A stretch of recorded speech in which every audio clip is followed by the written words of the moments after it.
Oke, saatnya belajar.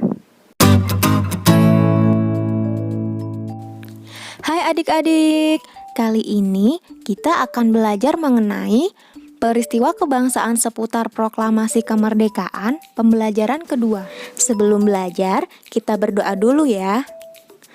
Oh iya, jangan lupa untuk subscribe channel ini dan nyalakan tombol loncengnya agar tahu ketika ada video baru. Pernahkah kalian melihat ini di pagi hari? Mengapa kita tidak bisa menemukannya di siang hari? Peristiwa apa itu? Nah, untuk tahu jawabannya, simak terus videonya. Assalamualaikum warahmatullahi wabarakatuh. Halo anak-anak semua, bagaimana kabar kalian hari ini? Kali ini kita akan belajar materi kelas 5, tema 7, subtema 2, pembelajaran 2. Disiapkan alat tulisnya ya. Adapun tujuan pembelajaran yang ingin kita capai adalah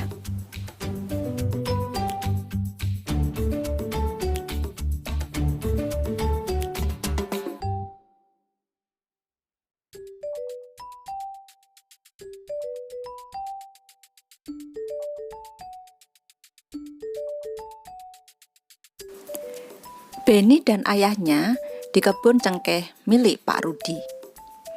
Ayah, tadi sewaktu kita datang, di daun-daun cengkeh dan rerumputan terdapat titik-titik air.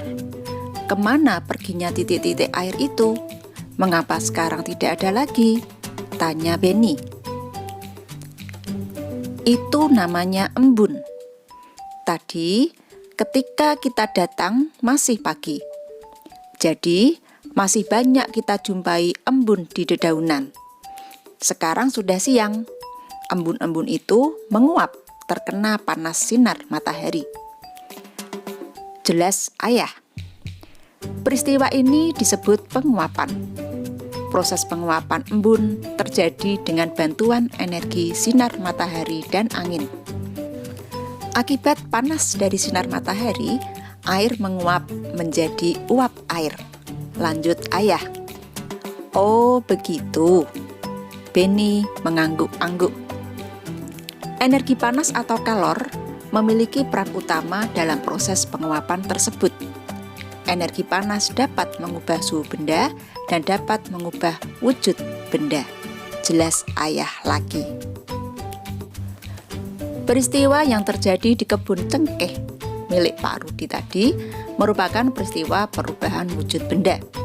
Bisakah kalian menyebutkan contoh perubahan wujud benda lainnya yang disebabkan karena energi panas? Banyak contoh peristiwa perubahan wujud benda yang disebabkan karena adanya energi panas. Misalnya, mentega yang dipanaskan. Mentega yang berwujud padat setelah diletakkan di atas wajan yang telah dipanaskan, maka mentega akan berubah menjadi cairan berwarna kuning seperti minyak goreng. Lilin yang dipanaskan. Lilin yang semula berwujud padat, setelah dinyalakan sumbunya, maka lilin itu akan menjadi meleleh. Banyak peristiwa di sekitar kita yang menunjukkan perubahan wujud benda karena kalor. Bahkan di sekitar rumah, kamu akan menjumpai peristiwa itu. Nah, bagaimanakah dengan peristiwa sebelum, saat, dan setelah pembacaan teks proklamasi? Peristiwa apa sajakah yang terjadi? Mari kita pelajari bersama.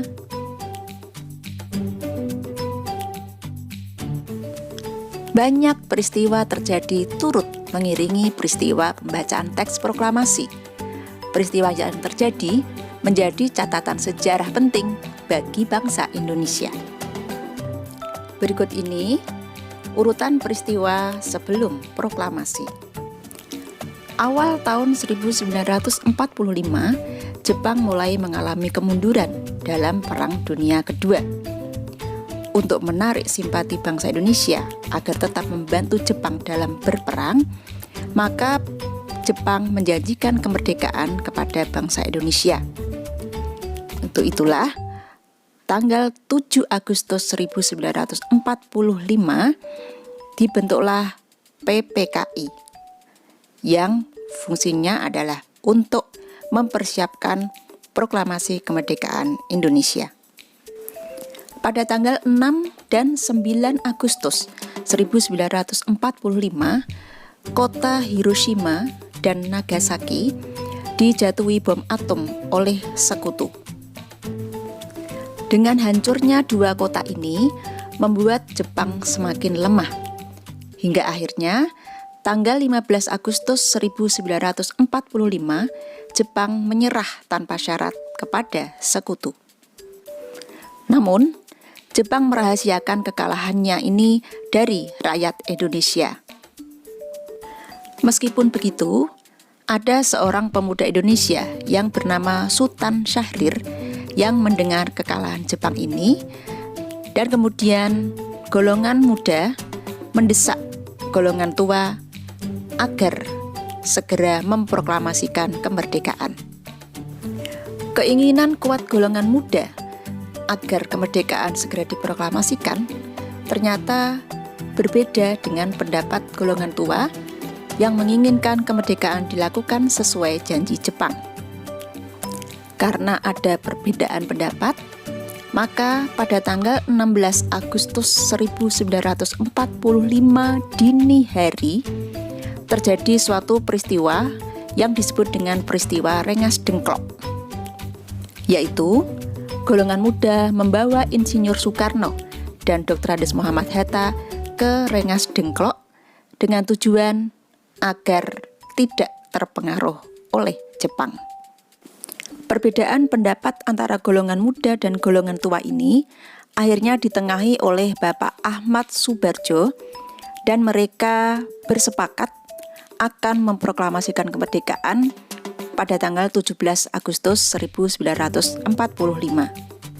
Maka pada tanggal 16 Agustus 1945 malam hari mereka kembali ke Jakarta dan menuju ke rumah Laksamana Maida, Jalan Imam Bonjol nomor 1 Jakarta, untuk menyusun naskah proklamasi. Naskah proklamasi ditulis tangan oleh Insinyur Soekarno dan diketik oleh Bapak Sayuti Melik. Naskah proklamasi ini kemudian ditandatangani oleh Soekarno-Hatta atas nama bangsa Indonesia.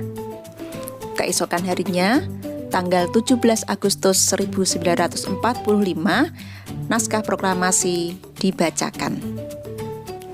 Nah, anak-anak, itu tadi urutan peristiwa menjelang atau sebelum proklamasi.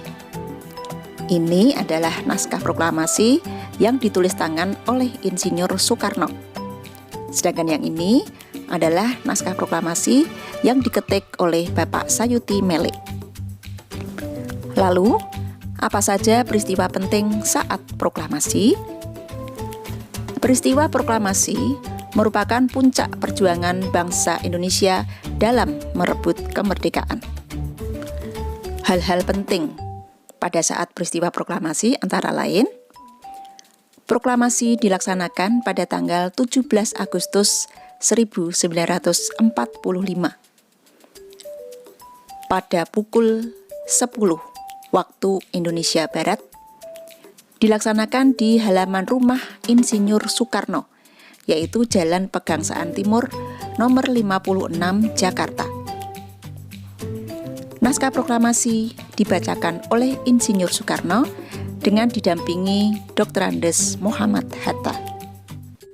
Sekarang, mari kita pelajari peristiwa setelah proklamasi. Peristiwa setelah proklamasi meliputi penyebaran berita proklamasi kemerdekaan 17 Agustus 1945 dan sambutan atau dukungan rakyat dari berbagai daerah setelah peristiwa proklamasi kemerdekaan Indonesia. Berikut ini beberapa cara penyebaran berita proklamasi. Yang pertama, berita proklamasi disebarkan melalui siaran radio Hoso Kanri Kyoku yang sekarang menjadi RRI. kedua, melalui kantor berita Domei, sekarang menjadi kantor berita Antara. Yang ketiga, melalui surat kabar harian Suara Asia di Surabaya. Berikutnya, proklamasi kemerdekaan disebarkan melalui para anggota PPKI yang kebetulan menyaksikan peristiwa proklamasi. Antara lain, Tengku Muhammad Hasan di Sumatera, Sam Ratulangi di Sulawesi, Ketut Puja di Nusa Tenggara, dan A.A. Hamidan di Kalimantan. Selain cara-cara tadi, penyebarluasan berita proklamasi juga dilakukan melalui pemasangan pamflet, plakat, poster, coretan-coretan pada tembok, dan juga kereta api. Lalu, bagaimana dengan sambutan rakyat di berbagai daerah terhadap proklamasi kemerdekaan Indonesia? Berikut beberapa peristiwa penting yang menunjukkan dukungan rakyat terhadap proklamasi kemerdekaan Indonesia. Yang pertama, adanya rapat raksasa di lapangan Ikada pada tanggal 19 September 1945 untuk menyambut kemerdekaan. Makna dari rapat raksasa di lapangan Ikada ini antara lain mempertemukan pemerintah Indonesia dengan rakyatnya, merupakan perwujudan kewibawaan pemerintah Indonesia terhadap rakyat, menanamkan kepercayaan diri rakyat Indonesia. Rakyat mendukung pemerintah yang baru terbentuk dengan melaksanakan setiap instruksi pimpinan. Peristiwa penting lainnya adalah tindakan heroik di berbagai daerah untuk menegakkan kedaulatan pemerintah. Antara lain di Yogyakarta, Semarang, Surabaya, Bali, Aceh, Palembang, Kalimantan, Bandung, dan sebagainya. Anak-anak, peristiwa pembacaan teks proklamasi diperingati oleh bangsa Indonesia setiap tanggal 17 Agustus dengan penuh kegembiraan. Banyak lagu dan tarian yang disajikan dalam peringatan tersebut. Siapa yang pernah menampilkan suatu bentuk karya tari dalam pementasan di hari ulang tahun kemerdekaan Indonesia? Ada 3 bentuk karya tari, yaitu bentuk tari tunggal, bentuk tari berpasangan, dan bentuk tari berkelompok. Penampilan suatu karya tari akan lebih indah jika diiringi musik, karena musik dan gerak tari merupakan satu kesatuan yang tidak dapat dipisahkan. Gerak tari merupakan serangkaian gerakan indah dari dalam tubuh manusia. Sedangkan fungsi dari musik adalah dapat mengatur tempo gerak sebagai pengiring, memberikan suasana, dan sebagai ilustrasi untuk mempertegas ekspresi gerak. Selain musik, keindahan gerak tari juga dapat dilihat dari pola lantai saat penari memperagakan gerak tari. Pola lantai adalah garis-garis di lantai yang dilalui oleh penari dari perpindahan tempat satu ke tempat lain pada saat melakukan gerak tari. Apa saja pola lantai yang dapat dibuat oleh penari? Ini sudah pernah kita pelajari pada pembelajaran yang lalu. Nah, anak-anak, tugas untuk kalian sekarang adalah amati gambar bentuk tari berikut ini. Jelaskan perbedaan ketiganya dan tentukan pola lantainya. Sekian dulu pembelajaran kita kali ini. Semoga bermanfaat. Sampai jumpa kembali di pembelajaran berikutnya. Wassalamualaikum warahmatullahi wabarakatuh. Terima kasih sudah menonton. Jangan lupa like, komen, dan subscribe. See you adik-adik.